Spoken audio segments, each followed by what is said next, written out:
नाज़रीन आदाब, न्यूज़ 18 उर्दू में आपका इस्तकबाल है। मैं हूँ विसाल आज़म। आप देख रहे हैं खबर खास। खबर खास में आज उस मुक़द्दस किताब की जिसे हम दस्तूर हिंद या हिंदुस्तान का आइन कहते हैं, कॉन्स्टिट्यूशन ऑफ इंडिया कहते हैं, या हम ये कह लें कि भारत का संविधान कहते हैं। जी हाँ, इस संविधान पे ही पूरे हिंदुस्तान का इन्हिसार है और जो हमें संविधान की रोशनी में ही तमाम तरह के क़वानीन बनाए जाते हैं।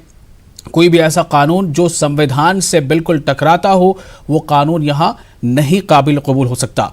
ये बिल्कुल साफ साफ बातें हैं। जिस तरह से पूरे मुल्क में CAA, NRC, NPR को लेकर बहस चल रही है और जैसा कि आप सभी को मालूम है सुप्रीम कोर्ट पे इसको लेकर हालिया अभी सुनवाई भी हुई थी। मामला यही है कि CAA को जो अर्जी गुजार है वो ये कह रहे हैं कि ये कॉन्स्टिट्यूशन ऑफ इंडिया का जो प्रियम्बल है उससे ये मेल नहीं खाता। इसी बीच एक बहुत अच्छी पहल हुई है। वो पहल है 3 अलग अलग राज्यों की, रियासतों की। उम्मीद है कि बहुत जल्द ये रियासतों की जो तादाद है वो बढ़ेगी, चूंकि ऐसी खबरें आ रही हैं। जी हाँ, केरल और महाराष्ट्र के बाद मध्य प्रदेश की हुकूमत ने भी अब ये फैसला किया है कि तमाम स्कूलों में आइन का सबक बच्चों को पढ़ाया जाएगा, यानी कि सारे बच्चों को ये एहसास कराया जाएगा कि हम भारत के लोग।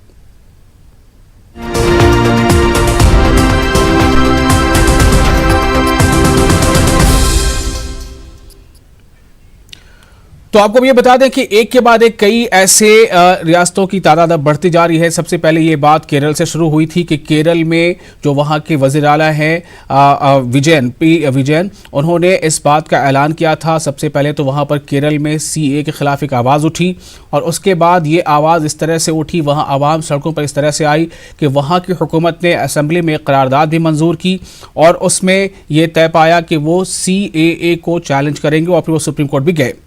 उसके बाद इसमें कई और रियासतें शामिल होती चली गईं। इसके बाद CAA को लेकर जो इसके मुखालिफ एक जो करारदाद पास हुआ वो हुआ पंजाब में। लेकिन साथ ही साथ केरल ने इस बात का भी ऐलान किया कि केरल में तमाम स्कूलों में आइन का प्रियम्बल यानी जो दस्तूर हिंद है उसका दिबाचा या उसकी तमहीद वो बच्चों को पढ़ाया जाएगा और साथ ही साथ उसके अलावा भी आइन के बारे में मजीद जानकारियां बच्चों को दी जाएंगी। महाराष्ट्र में तो ये कहा गया कि महाराष्ट्र के स्कूलों में हर दिन असेंबली प्रेयर जो होता है उसके साथ ही आइन का प्रियम्बल यानी कि जो दस्तूर हिंद है उसका दिबाचा पढ़ाया जाएगा बच्चों को, ताकि बच्चों में हिंदुस्तान के ताल्लुक से और हिंदुस्तान के आइन के ताल्लुक से और आइन में जो ख़ास ख़ास बातें हैं, जिन बातों के इर्द गिर्द हमारे हिंदुस्तान जो है वो बना है, उसकी जानकारी दी जाएगी। और इसी के साथ अब मध्य प्रदेश हुकूमत ने भी इस बात का ऐलान कर दिया है कि आइन यानी दस्तूर हिंद की तालीम स्कूलों में दिया जाना बेहद ज़रूरी है।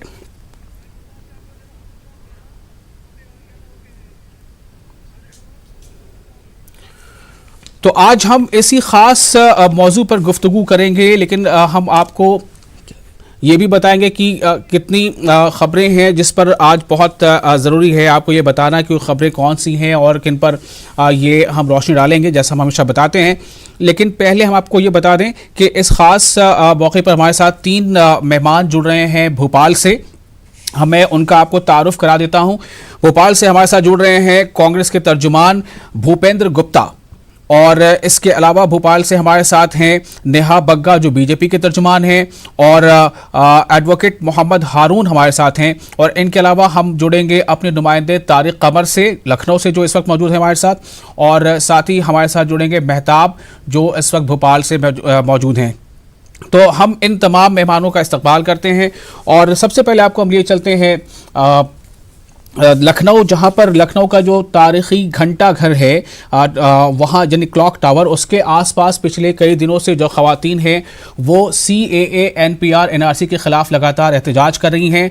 काफ़ी ये सुर्खियों में तब आ गया था जब यूपी की पुलिस ये देखी गई थी वहाँ पर कि किस तरह ख़वातीन को वहाँ से हटाए जाने के लिए उन्होंने एक दबाव बनाया था यूपी की पुलिस ने, और उनके कंबल और खाने पीने का सामान तक वहाँ से वो उठा ले गए थे। वहाँ पर जो स्ट्रीट लाइट्स हैं वो बुझा दी गई थी। लेकिन उसके बाद और ज्यादा तादाद के साथ वहां खवातीन हर तबके से, हर मजहब से लगातार जुड़ रही हैं। वहां पर उनका एहतजाज चल रहा है, वो आज़ादी के तराने गा रही हैं और साथ ही साथ जो है वो वहां पर हवन भी हो रहा है, लोग व्रत रख रहे हैं, हर हवन कर रहे हैं, पूजा भी हो रही है, रोजा भी रखा जा रहा है, नमाजें भी अदा की जा रही है। मतलब जो हिंदुस्तान की खूबसूरती है उसका मंजर वहां पर लगातार दिखाई दे रहा है। तो मैं अपने मेहमानों से थोड़ा सा वक्त लूंगा और सीधे सबसे पहले मैं रुख करूंगा लखनऊ के घंटा घर का, जहां हमारे साथ नुमाइंदे तारिक कमर मौजूद हैं। तारिक,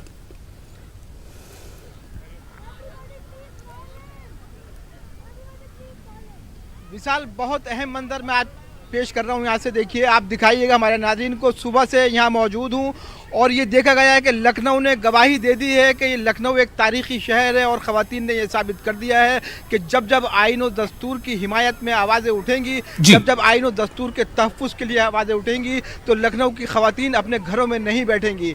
विशाल, आज देखा मैंने कि जितने दिन भी ये एहतजाज रहा है, आज सबसे ज़्यादा जम गफ़ीर नज़र आया है और तमाम मज़ाहिब की, तमाम तबकों की ख़वातीन यहाँ पर देखने को मिली हैं। और देखिए, कुछ आज हमारे सिख, जो हमारा कम्युनिटी है, सिख तबके के लोग भी यहाँ पर आए थे। बाकायदा तौर पर उन्होंने ये अनाउंस किया है कि इस एहतजाज में हर तबके के, हर मज़हब के लोग शामिल हैं।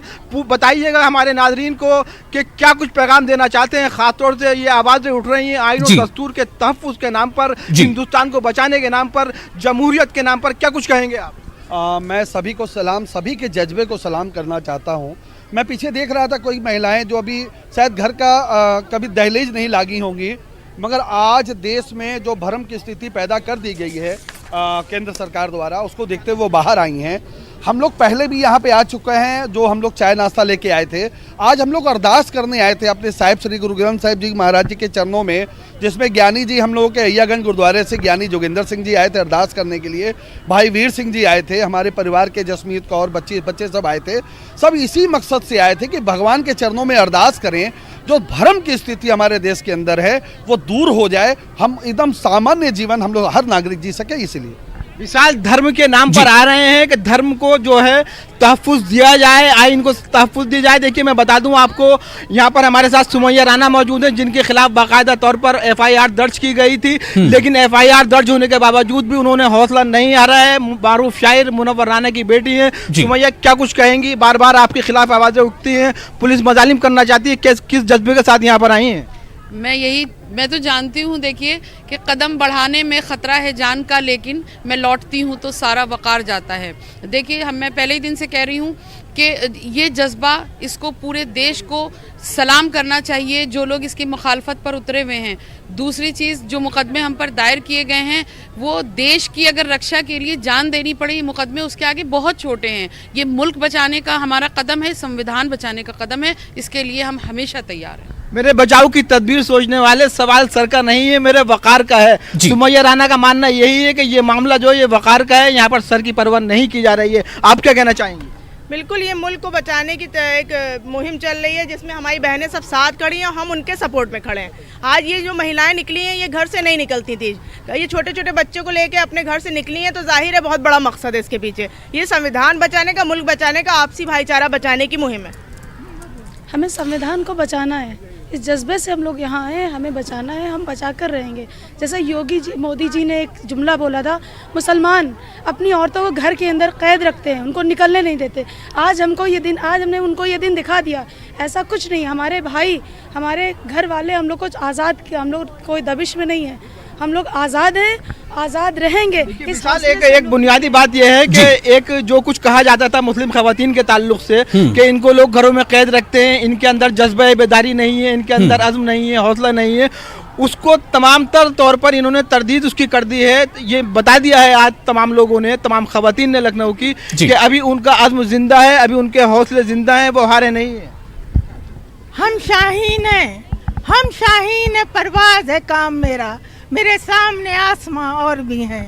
हम शाहीन है, परवाज़ है काम मेरा, मेरे सामने आसमां और भी हैं। एक खबर पे जरा मैं चाहूंगा कि खवातीन वहां जो एहतजाज कर रही हैं वो क्या कहती हैं कि केरल और महाराष्ट्र और मध्य प्रदेश की हुकूमतों ने यह फैसला लिया है कि स्कूलों में आइन का सबक दिया जाएगा, स्कूलों में बच्चों को। इस खबर पे उनका क्या रिएक्शन है? और हम लोग ने यहाँ पे अभी आज आके अरदास, बहुत अहम सवाल किया है हमारे एंकर ने। विशाल, पूछना चाहते हैं कि सुनिए एक मिनट की बात, सब बात आप ही की जाएगी।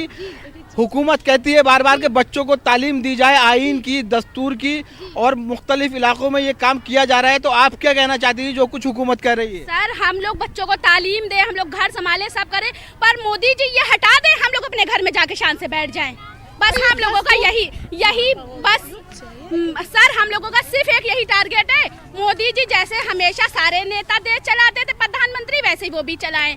बस हमारा उनसे यही गुजारिश है, वो एनआरसी को हटा दें, उनसे हम लोग हाथ जोड़ के एनआरसी हटाएं। हम लोगों का देखिए विशाल, आप देख रहे हैं कि लोग बोलना चाहते हैं, लोग कहते हैं कि मोदी जी उसी अंदाज से काम करें जिस अंदाज से पहले हिंदुस्तान में काम होता रहा है। लोगों के जज्बे महसूस किए जा सकते हैं, इनके एहसास महसूस करने की जरूरत है। क्या कुछ कहना चाहेंगे? जी, ये मोदी जी ने कहा था कि अच्छे दिन आएंगे, अच्छे दिन तो नहीं आए, लेकिन सीए आ गया, कहा बेटी बढ़ाओ बेटी बचाओ, बेटी को बढ़ाया तो नहीं बचाया। यहाँ लड़कियाँ, यहाँ पे हम लोग यहाँ पे आगे बैठे हुए, उन्होंने औरतें सड़कों पर उतर आई हैं। आखिरी सांस तक हम लोग प्रदर्शन करते रहेंगे, आखिरी सांस तक प्रदर्शन कर मुल्क को बचाते रहेंगे। बिल्कुल, तारिक हमारे साथ स्टूडियो में मेहमान भी मौजूद है, हम उनके पास जाएंगे, लेकिन मैं चाहता हूँ कि एक बार जरा आप पूरा मंजर दिखा दें कैमरा पर्सन को कह करके वहां पर कितनी बड़ी तादाद में खवातीन मौजूद हैं।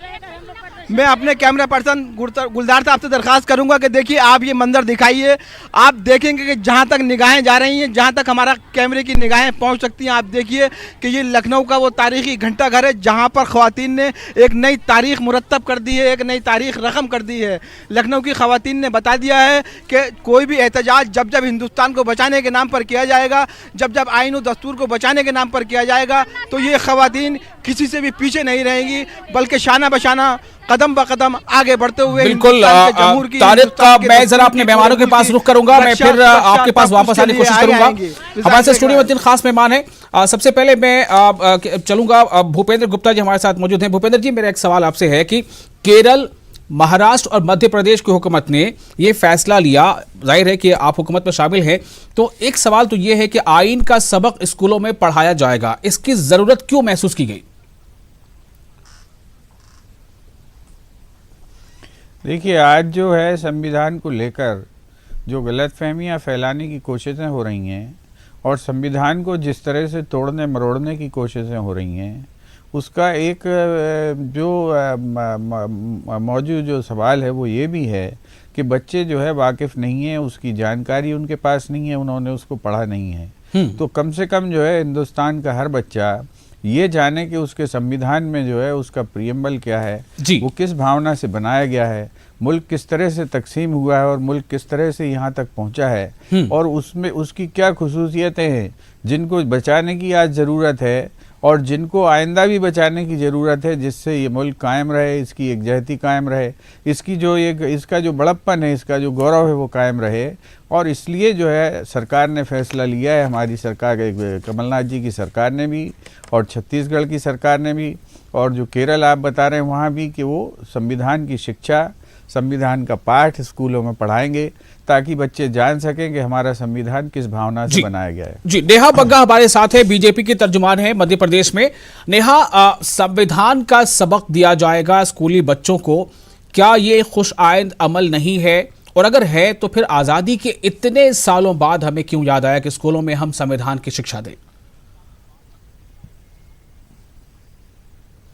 विशाल जी, देखिए, आज जो सबसे ज़्यादा संविधान की खिलाफत कर रहे हैं, संविधान के खिलाफ चलने का काम कर रहे हैं, अब वो स्कूल में बच्चों को संविधान का पाठ पढ़ाना चाहते हैं।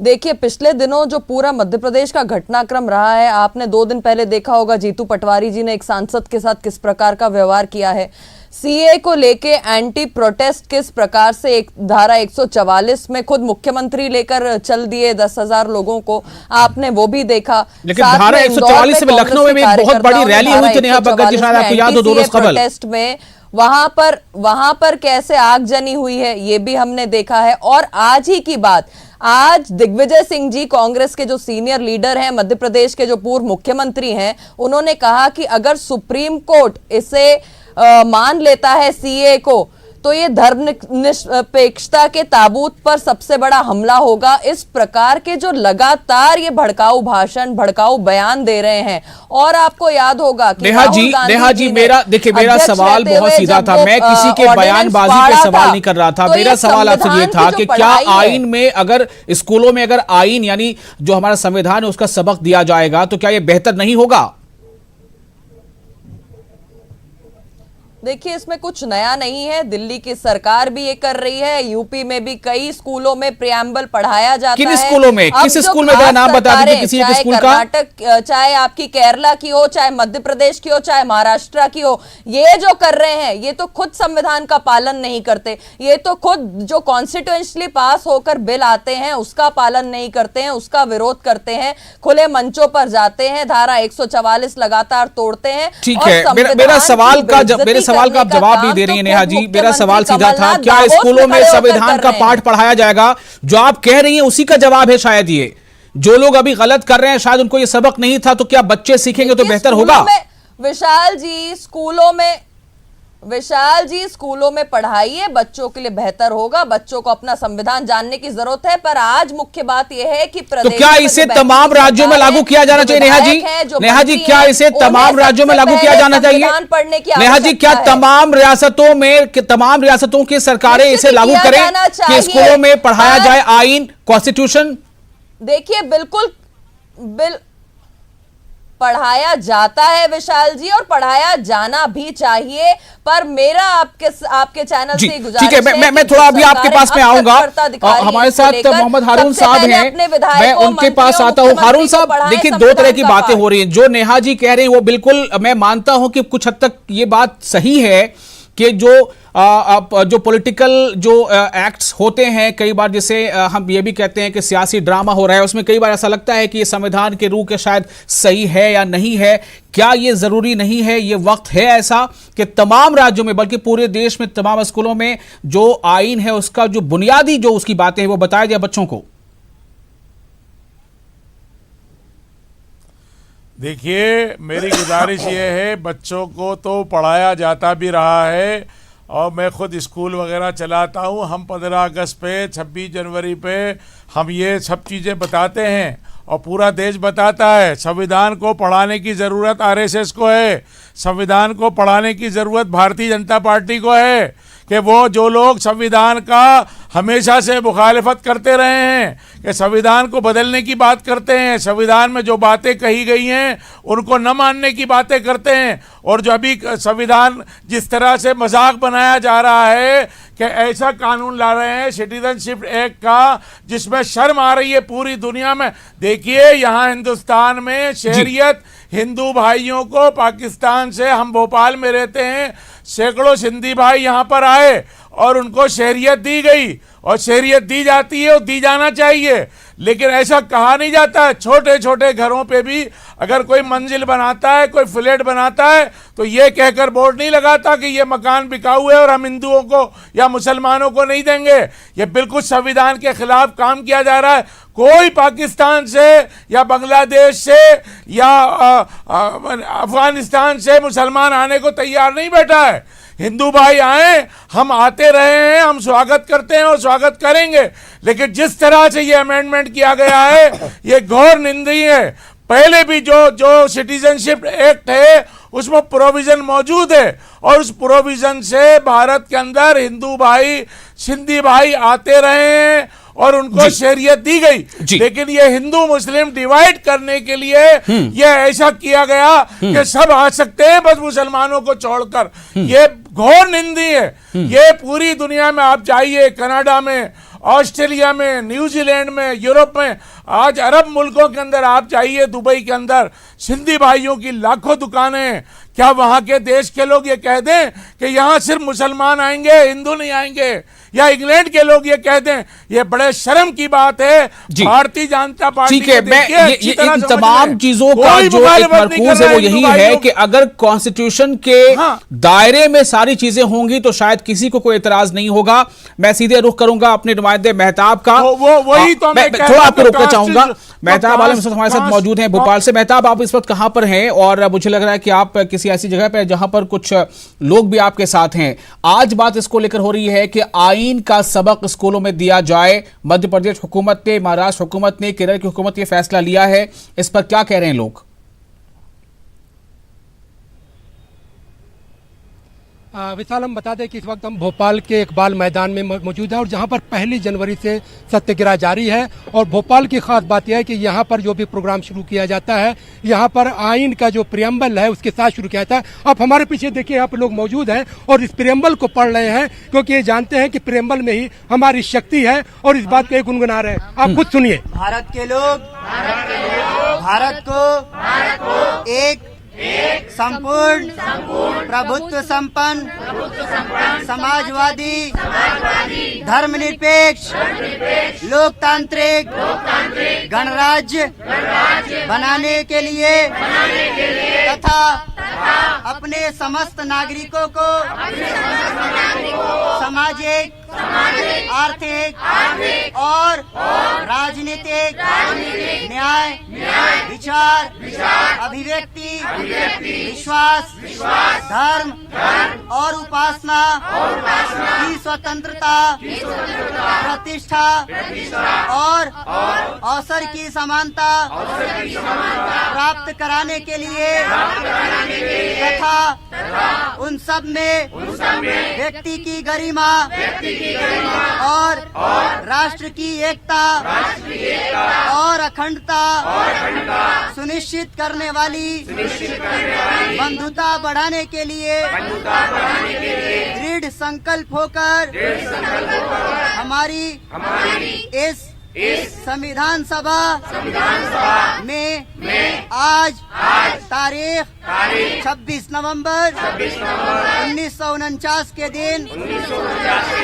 एतद द्वारा इस संविधान को अंगीकृत, अधिनियमित और आत्मसमर्पित करते हैं। तो चलिए, ये भोपाल के ये मुजाहिरीन है जो संविधान का जो प्रियम्बल है वो पढ़ रहे थे। जी बेहताब, अब मैं चाहूंगा कुछ लोगों से आप बात कीजिए। जी जी जी, मैं यकीनन तौर पर मैं बात कर रहा हूँ, क्योंकि यहाँ पर जो है बागडोर किसी भी देश की जवानों के हाथ में होती है, यूथ के हाथ में होती है। सरकारों अपना फैसला लेती हैं। मध्य प्रदेश सरकार की बात करें तो उन्होंने स्कूलों में संविधान को पढ़ाने की बात की है और हमारे साथ देखिए बातचीत छात्र मौजूद हैं। आप लोगों ने संविधान के जो है प्रियम्बल की शपथ ली, क्या कहना चाहते हैं? देखिए, प्रियम्बल जो है सोल ऑफ द कॉन्स्टिट्यूशन कहा जाता है। इसमें जो टर्म्स हमने पढ़े हैं, रिपब्लिक, डेमोक्रेसी और फ्रेटर्निटी, सेक्युलरिज्म, ये जो फंडामेंटल्स हैं, सुप्रीम कोर्ट ने कहा है कि आप कानून बना सकते हैं, अमेंड भी कर सकते हैं, कुछ भी कर सकते हैं, लेकिन ये जो फंडामेंटल्स हैं आप इसको छेड़छाड़ नहीं कर सकते। तो हम इस प्रियम्बल को ये पढ़ करके ये मैसेज देना चाहते हैं सरकार को, जो भी कानून लेकर के आती है, इन सब टर्म्स के साथ आप छेड़छाड़ नहीं कर सकते। इसकी छेड़खानी बर्दाश्त हम नहीं करेंगे। चलिए, बहुत शुक्रिया मेहताब। मैं सीधा अपने मेहमानों के पास चलूंगा, उन्हें बहुत कम वक्त दे पाया। भूपेंद्र जी, ये आपकी हुकूमत ने भी फैसला लिया है मध्य प्रदेश के लिए, तो अभी आप कह रहे थे कि छत्तीसगढ़ में भी ऐसा होगा, क्या मतलब ये माना जाए कि जहां जहां कांग्रेस की हुकूमत है वहां ये चीज लागू हो जाएगी? देखिए, ये तो सभी जगह होना चाहिए और इसमें कोई हर्जा नहीं है। बच्चे खुद तय करें कि उनको जो संविधान का पालन हो रहा है कि नहीं हो रहा है। और दूसरी बड़ी बात मैं ये कहना चाहता हूँ कि जिस तरीके से भारतीय जनता पार्टी आज चर्चा कर रही है कि कोई कुछ भी कर ले ये लागू होकर रहेगा, ये हठधर्मिता है। आपके पास संख्या बल होने का अर्थ ये नहीं है कि आप जनमत को कुचल दें। और भारतीय जनता पार्टी का जो आज का नेतृत्व है वो जनमत को कुचल कर आगे निकलना चाहता है। आज पूरे हिंदुस्तान के अंदर अगर सारी कौमें बाहर निकल कर आई हैं सड़क पर और वो इस बात की चर्चा कर रही हैं, मैं आपसे कहना चाहता हूं कि आधी रात को कोई हमारे घर का दरवाजा खटखटाए और कहे कि मेरा नाम रामलाल है, मेरे को प्रताड़ित किया गया है, तो आपके घर का दरवाजा खोलकर उसको घर में सोने के लिए जगह दे देंगे? जब हम ये अपने घर में नहीं कर सकते तो हिंदुस्तान में क्यों किया जा रहा है कि हम बिना किसी दस्तावेज की पूछ परख किए, बिना इस बात की जांच किए कि वो व्यक्ति कहाँ से आया है, कौन है, और हम उसको जो है हिंदुस्तान की नागरिकता देना चाहते हैं? ऐसी उतावली क्यों है? और ये दो मुही राजनीति करने वाली भारतीय जनता पार्टी में आपको ये बताना चाहता हूं कि पिछले साल तक 2014 से लेके 2838 लोगों को, मुसलमानों को भारत की नागरिकता जो है मोदी सरकार ने दी है। तो फिर यहाँ पर क्यों लिख रहे हो कि मुसलमानों को छोड़कर? नेहा जी इसका जवाब, 2838 नेहा जी इसका जवाब, नागरिकता दी है, वो पाकिस्तान से आए हुए लोगों को नागरिकता दी है। हमारे देश का ये कोई भी पाकिस्तान, बात नागरिक हो, बोलने चाहे वो दीजिए, हिंदू मुझे हो, मुझे मुस्लिम बोलने हो, दीजिए, सिख हो, ईसाई मुझे हो, बोलने जैन हो। दीजिए, भूपेंद्र जी, चिल्लाने नेहा से कुछ मेरा नहीं नाम होगा, है, आप मुझसे मानिए। सवाल पूछा है। जी, भूपेंद्र जी, मैंने नेहा जवाब मेरा मांगा है, नाम है, भूपेंद्र जी, मुझसे नेहा जी से सवाल जवाब पूछा मांगा है। गया जी हाँ। अब मुझे बोलने दीजिए कृपया करके। जी विशाल जी देखिए, हमारे देश का कोई भी नागरिक हो, हिंदू, मुसलमान, सिख, ईसाई, जैन, किसी भी धर्म का हो, उसकी नागरिकता किसी भी प्रकार से सीए के माध्यम से नहीं जा रही है। कांग्रेस जिस प्रकार से नहीं, यहाँ सवाल ये नहीं है, यहाँ सवाल ये है कि सीए के तहत जिसको नागरिकता दी जाएगी उसमें कई धर्मों का नाम शामिल है, एक को छोड़कर वो क्यों? रक्षा की बात कर रहे हैं, देखिए वो इसलिए क्योंकि हमने 3 देशों को, जो कि इस्लामिक रिपब्लिक स्टेट्स हैं, वहां के 6 जातियों के लोगों को बुलाया है, जहां पर उनको धर्म के नाते उनका कत्ल किया गया है, उनका धर्म परिवर्तन कराया गया है। जब वो इस्लामिक रिपब्लिक स्टेट है तो वहां पर ये निश्चित ये तय है कि वहां का मुसलमान वहां पर प्रताड़ित नहीं हो रहा है, वहां की जो माइनॉरिटी है वो प्रताड़ित हो रही है। हारून साहब जवाब चाहिए। देश का मुसलमान ना ही उसे देश से बाहर निकाला जा रहा है, ना ही उसे किसी प्रकार का कोई खतरा है, वो इस देश का नागरिकता है और रहेगा। इनको बंद करिए एक मिनट। ये जो बोला जा रहा है कि निकाला नहीं जा रहा है, ये तो भारत के मुसलमानों को निकालने की किसी में औकात नहीं है। ये 2 कौड़ी के दो, अरे इनकी औकात, चुप रहिए, चुप रहिए, मेरी बात कर लीजिए। इनकी किसी की औकात नहीं है कि भारत के किसी एक मुसलमान को निकाल सके। हम अपनी मर्जी से यहाँ रहे हैं, भारत के विभाजन की हमने सुन ले, आपको नहीं बोला, अभी मेरी बात सुनिए, मुझे बोलने दीजिए। जी हारून साहब बहुत जल्दी से। विभाजन की मुखालिफत की थी, हमने भारत में रहना, हाँ हमने भारत में रहना स्वीकार किया। बात सिर्फ ये है कि ये जो कानून बनाया गया है, हम भारत में रह रहे हैं, हम अपनी मर्जी से रह रहे हैं, और नहीं ये निकाल नहीं। ठीक है, आपका ये कहना है कि अगर ये मुसलमान या कोई भी मुसलमान खासतौर से अगर है तो वो बाय चॉइस है। बहुत बहुत शुक्रिया, वक्त की कमी है, बहुत शुक्रिया आप तमाम लोगों का। नाज़रीन आपका भी शुक्रिया, मुझे दी इजाजत, आदाब।